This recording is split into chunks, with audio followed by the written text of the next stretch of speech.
Hello friends, welcome back to my channel. आज जो हम मूवी एक्सप्लेन करने जा रहे हैं उसका नाम है द हंट। ये 2020 में रिलीज की गई एक थ्रिलर एक्शन मूवी है। तो चलें बिना टाइम वेस्ट किए मूवी को शुरू करते हैं। मूवी शुरू होते ही हम देखते हैं कि एक ग्रुप में कुछ फ्रेंड्स आपस में बातें कर रहे होते हैं। उन फ्रेंड्स में एक लड़की जिसका नाम अथीना होता है वो अपने फ्रेंड्स को बताती है कि हंट की डेट करीब आ रही है और लोगों को मारने से अच्छा आइडिया और कुछ भी नहीं हो सकता। यानी यहाँ पर इंसानों का शिकार करने की बात हो रही थी। इसके बाद हमें एक सीक्रेट लोकेशन दिखाई जाती है जहाँ पर हम कुछ लोगों को देखते हैं। ये सब असल में अथीना के ग्रुप के मेंबर्स थे। तभी अचानक वहाँ पर एक आदमी आ जाता है जो काफी डरा और घबराया हुआ होता है और वो इन सबसे पूछ रहा होता है कि वो कहाँ पर है। फिर उनमें से एक आदमी उसके पास आकर उसको रिलैक्स करने की कोशिश करता है और उसे जमीन पर लिटा देता है। जमीन पर लिटा देने के बाद वो उसकी गर्दन में एक पेन मार देता है जिस वजह से उस आदमी का काफी ज्यादा खून बह जाता है, लेकिन वो फिर भी अपने आप को इन सब से सेव करने की कोशिश करता है। उन लोगों का शोर सुनकर अथीना वहाँ पर आ जाती है और अपनी सैंडल उतार के उस आदमी की आंख में घुसा देती है और वो आदमी उधर ही मारा जाता है। फिर हम एक लड़की को देखते हैं जिसकी आंख खुलती है तो वो देखती है कि वो जंगल में है और उसके मुंह को एक बेल्ट से बांधा गया है। उस लड़की के अलावा वहाँ पर और भी बहुत से लोग थे जिन्हें प्रिजनर बनाकर लाया गया था। उस जंगल के साथ एक ओपन फील्ड होती है जिसके बीचों बीच एक वुडन बॉक्स पड़ा हुआ था। उनमें से एक आदमी उस वुडन बॉक्स के पास जाकर उसे ओपन करता है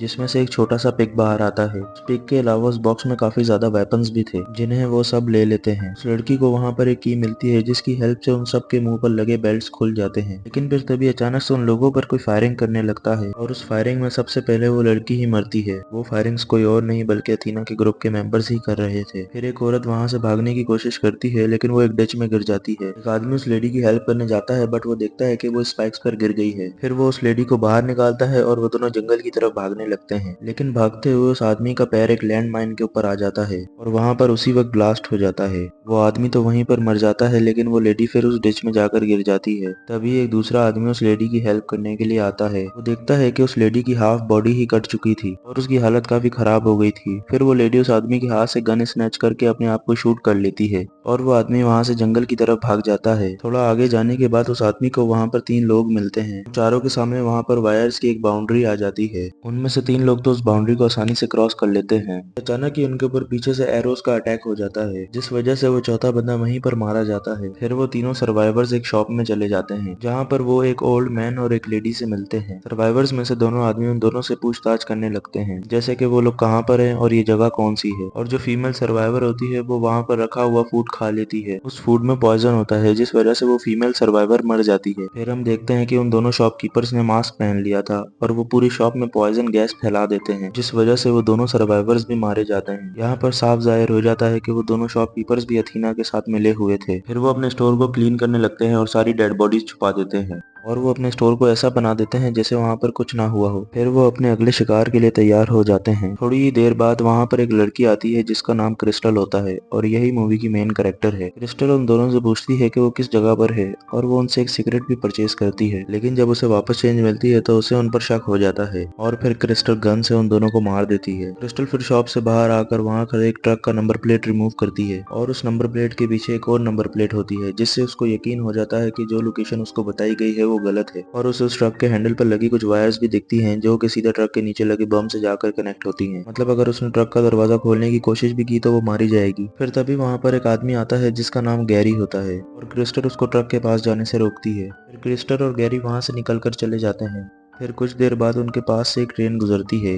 क्रिस्टल भागकर उस ट्रेन में चढ़ जाती है और उसे देखते देखते गैरी भी उसके पीछे ट्रेन में चढ़ जाता है। उन दोनों को वहाँ पर और भी लोग मिलते हैं जो कि रेफ्यूजीज थे। गैरी क्रिस्टल को बताता है कि ये लोग सिर्फ उन्हें यहाँ पर गुमराह करने के लिए हैं, लेकिन क्रिस्टल उसकी बात पर यकीन नहीं करती। कुछ दूरी पर जाकर उस ट्रेन को कुछ सोल्जर रोक लेते हैं और सब लोगों को बाहर निकालते हैं। गैरी उन सोल्जर्स को बताता है कि ये सब रेफ्यूजीज फेक हैं, लेकिन वो सोल्जर्स उसकी बात पर ध्यान नहीं देते और वहाँ से चले जाते हैं। तभी एक आदमी गैरी के पास आता है और उसे कहता है कि मुझे नहीं लगता कि ये लोग तुम्हारी बातों पर यकीन करेंगे। उस आदमी को इंग्लिश में बात करता हुआ देखकर गैरी काफी परेशान हो जाता है। तभी वो आदमी कुछ बातों को रिवील करता है। वो बताता है कि उसके अलावा यहाँ पर सारे रेफ्यूजीज, सारे सोल्जर्स असली हैं, लेकिन वो खुद एक एक्टर है जो कि हंटर है और बाकी हंटर्स के साथ ही मिला हुआ है। इस बात पर गैरी काफी गुस्सा हो जाता है और उसे मारने लगता है और उसकी पैंट की पॉकेट में एक बॉम्ब रख देता है। फिर वो आदमी उस बॉम्ब को निकालने की बहुत कोशिश करता है लेकिन वो टाइम से नहीं निकाल पाता और वो बॉम्ब वहीं फट जाता है। फिर वो सोल्जर्स क्रिस्टल को एक कैंप में ले जाते हैं। वहीं पर क्रिस्टल एक आदमी से मिलती है जो कि एक प्रिजनर होता है, लेकिन वो किसी तरह वहाँ से भाग गया था। थोड़ी देर बाद वहाँ पर एक आदमी आकर उन दोनों को अपने साथ ले जाता है। वो आदमी उन किडनैपर्स और उन हंटर्स की काफी तारीफें करने लगता है, जिस वजह से क्रिस्टल को उस पर शक होता है और टांग मारकर वो उसे कार से बाहर गिरा देती है। फिर क्रिस्टल उसके ऊपर कार चढ़ा देती है और उसे जान से मार देती है। फिर वो ओल्ड आदमी क्रिस्टल पर गुस्सा करने लगता है। उसे लगता है कि वही आदमी उन्हें यहाँ से बाहर ले जा सकता था, लेकिन जब वो कार की डिग्गी खोलते हैं तो उन्हें वहाँ पर गैरी की डेड बॉडी मिलती है, जिससे उनको यकीन हो जाता है कि ये आदमी उन हंटर्स के साथ मिला हुआ है। फिर वो आदमी क्रिस्टल को बताता है कि जितने भी प्रिजनर्स को यहाँ पर लाया गया था वो सब मारे गए हैं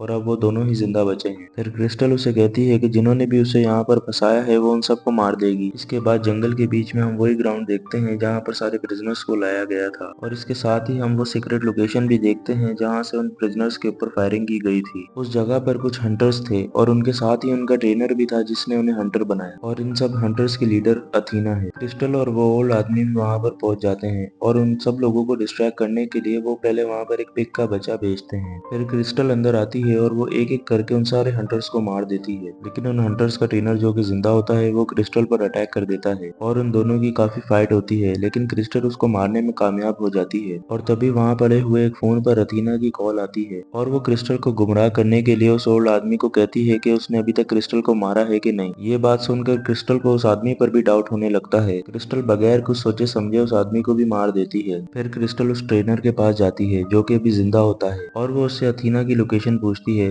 वो जैसे ही उसे अथीना की लोकेशन बताता है वो उसे भी मार देती है। इसके बाद हमें एक साल पहले का सीन दिखाया जाता है और यहीं पर हमें बताया जाता है कि वो लोग हंटर्स क्यों बने और उन्होंने ये सब कुछ क्यों किया। मूवी के स्टार्ट में जो हमने अथीना और उसके फ्रेंड्स की चैट देखी थी वो सिर्फ उन लोगों का एक प्रैंक था, लेकिन क्रिस्टल और इसके साथ 11 लोगों ने मिलकर जिन्हें इन सब हंटर्स ने प्रिजनर बनाया था, इन सब ने इनकी ग्रुप चैट लीक कर दी और इसीलिए अथीना और उसके सारे दोस्तों को उनकी जॉब से भी निकाल दिया गया। पहले तो उन्होंने हंट को एक मजाक के तौर पर ही लिया था, लेकिन जब उनके साथ इतना बुरा हुआ तब उन लोगों ने ये बात डिसाइड कर ली कि वो इस मजाक को रियलिटी में बदल देंगे, क्योंकि उन्होंने अपना बदला लेना था और इसीलिए उन लोगों ने इन सब लोगों को फंसाने के लिए इतना बड़ा एक हंट गेम प्लान किया। फिर कहानी वापस प्रेजेंट में आ जाती है और जब क्रिस्टल अथीना की लोकेशन पर पहुंचती है तो वो देखती है कि अथीना किचन में खाना बना रही है और उन दोनों की वहाँ पर बातचीत होने लगती है। अथीना क्रिस्टल को कहती है कि उसे क्रिस्टल के बारे में सब कुछ पता है और अथीना क्रिस्टल के फैमिली बैकग्राउंड का मजाक भी उड़ाती है। फिर क्रिस्टल ये रिवील करती है कि वो जिस क्रिस्टल की तलाश कर रही है वो ये क्रिस्टल नहीं है, बल्कि वो किसी गलत क्रिस्टल को उठा लाई है। फिर क्रिस्टल और अथीना के बीच में वहाँ पर बहुत ही ज्यादा फाइट होने लगती है और अथीना वहाँ पर बहुत ही इंजर्ड हो जाती है, लेकिन वो फिर से दोबारा उठती है और क्रिस्टल से फाइट करने लगती है, लेकिन लास्ट में क्रिस्टल जीत जाती है और अथीना को जान से मार देती है। फिर क्रिस्टल वहाँ से उठती है और अथीना का बनाया हुआ खाना खाने लगती है। फिर वो अथीना का ही ड्रेस पहनती है और उसके डॉग को लेकर वहाँ से चली जाती है। वो अथीना के प्राइवेट प्लेन में चली जाती है और पायलट को टेक ऑफ करने का कहती है और इसके साथ ये मूवी यहीं पर एंड हो जाती है।